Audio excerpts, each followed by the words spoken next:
Nalazimo se u Glavničici, moje ime je Dražen Frljak, OPG Frljak.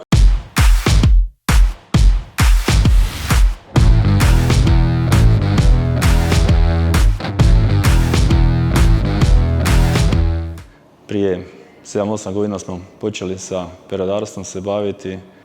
i to mini farmu 350 kokica neselica, to smo imali doma, znači iza štagle i to je bio sami početak.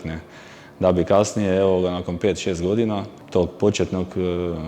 početnog rada, javili se na natječaj gdje smo ovu farmu sagradili prije, ja mislim, 4 godine. Sada javili smo se na mjeru 4.1.1 i prošli, s time da evo već sada je 3 godine što je farma puna. Što se tiče same izgradnje, trajala je 2 godine. Kad smo potpisivali ugovor sa Ministarstvom poljoprivrede, od početka potpisivanja ugovora do uporabne dozvole je bilo maksimalno 2 godine, što je bilo izuzetno teško i napraviti, jer poznavajući uvjete i praksu ovoga kod nas Hrvatske za 2 godine od temelja napraviti farmu i da bi dobili uporabnu dozvolu, to je graniči sa nemogućem, ali evo, hvala Bogu smo uspjeli. Evo, imamo 5000 komada kokica neselica, to je otvoreni slobodni uzgoj. Prošle godine su bili 3 mjeseca vani, ali ove godine se ne usudimo pustiti, jer radi te ptičje gripe. Ministarstvo poljoprivrede, kad smo izvali, znači oni sami su rekli da na svoju vlastitu odgovornost da puštamo van, a ne da Bože da se šta desi, opet sami snosimo odgovornost ako se zaraze sa priletom divljih ptica, i to nam nije interesu da jednostavno ne možemo se to dopustiti da moramo isprazniti cijelu farmu, onda doslovno bi propali što se toga tiče. Trenutno sada imamo pojavnost influence ptičje gripe i ne smije se životinje, nije preporučeno puštati na otvoreno, stoga su i ove naše kokoši danas zatvorene. Inače, taj slobodni način držanja je preporučljiv kao alternativni sustav držanja kokoši neselica i zapravo u nekakvoj bliskoj budućnosti će vjerojatno biti jedini mogući uz nekakvi podni način i držanje u ekološkoj proizvodnji. Držanje u obogaćenim kavezima pomalo već u zemljama Europske unije se napušta, s obzirom da je dobrobit kokoši neselica navodno u tim držanjima dosta smanjena i sve više su zapravo nekakva razmišljanja da bi se išlo u ovaj podni štalski način držanja i sa mogućnošću naravno free range-a i ekološkog uzgoja. Imamo dosta svoje zemlje, imamo nešto u zakupu, znači svoj kukuruz, svoju soju, svoju pšenicu imamo, pa nam to malo olakšava i što se tiče olakšava radi veće zarade, jer zna se da ako kupuje se sve, onda puno manje ostaje u kućnom budžetu. Znači, ekološka proizvodnja jaja od one klasične konvencionalne se razlikuje uglavnom u hranidbi životinja. I što se tiče uvjeta držanja, iziskuje nešto veći prostor za ispust kada je to moguće, ako se radi o slobodnom držanju. Rekao sam već, zbog ptičje gripe trenutno to je dosta upitno i pitanje je zapravo kad će biti ono baš sigurno da se životinje mogu držati, a hranidba je ta koja na neki način određuje ekološku proizvodnju, odnosno okoliš u kojima se životinje nalaze. Ekološka proizvodnja ima svoje zahtjeve i kaže da kukuruz, soja i sva krmiva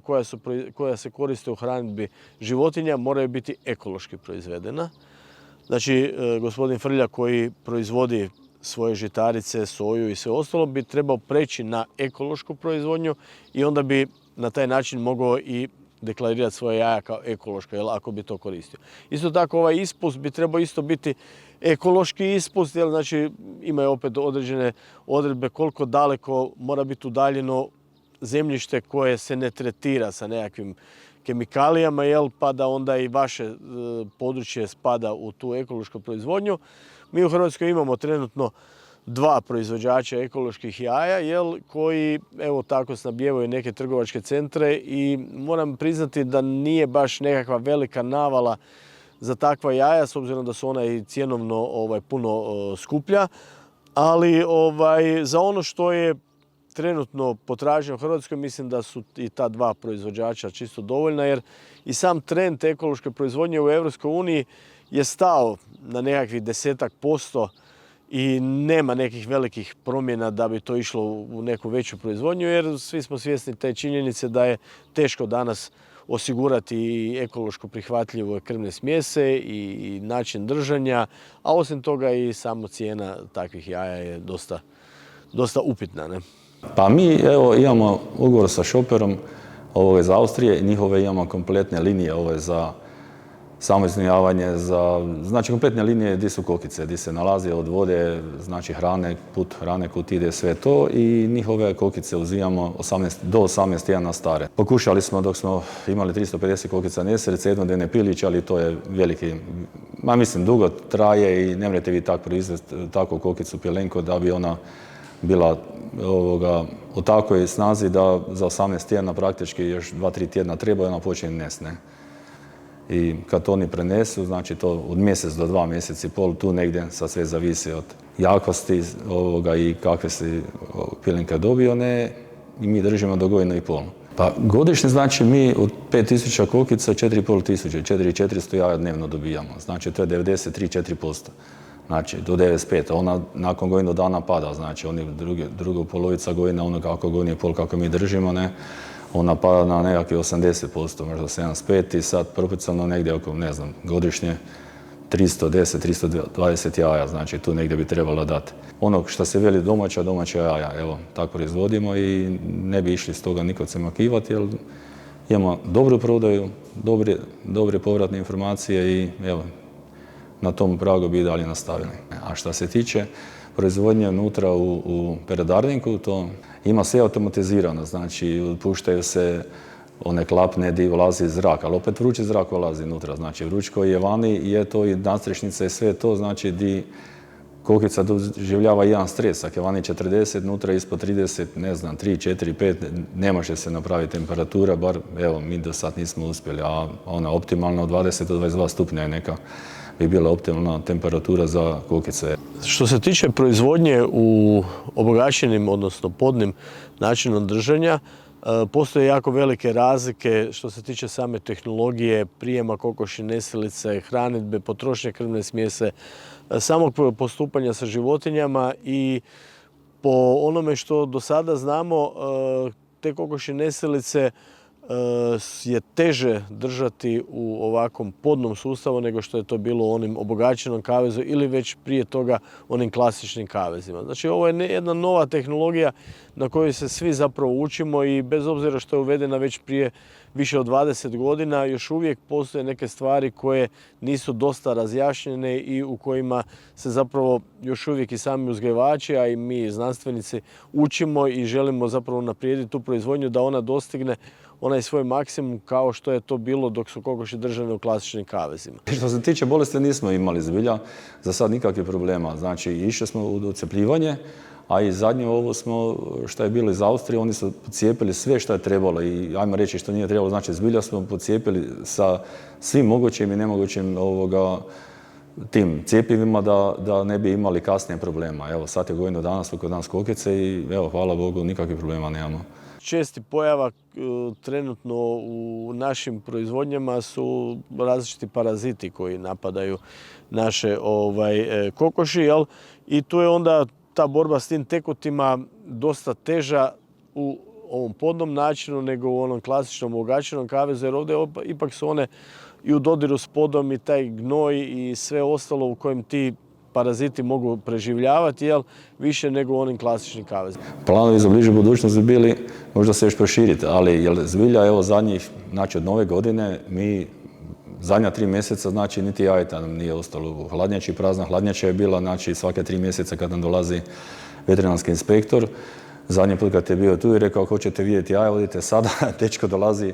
za pola sata kad natovari prazna hladnjača je. Znači tako je bilo, zbilja smo se, hvala dragom Bogu, lijepo razvili i velim s kvalitetom mislim da nam nemamo konkurencije momentalno tu, jer se velim opet ponavljam sa svojom hranom hranimo i mislim da to doprinjuje toj kvaliteti, ne. Ako uspoređujemo držanje u obogaćenim kavezima i podni način držanja, onda je tu prvenstveno velika razlika u potrošnji krmne smjese. Znači, kokoši koji su zadržane u obogaćenom kavezu jedu manju količinu krmne smjese s obzirom da nemaju tako veliku mogućnost gibanja i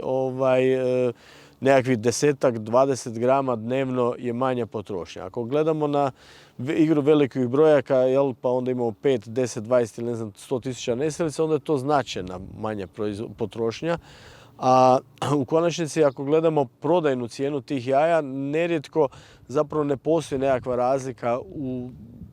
kod kupaca koji bi htjeli platiti nešto veću cijenu za jaje, jer nažalost kod nas još uvijek se gleda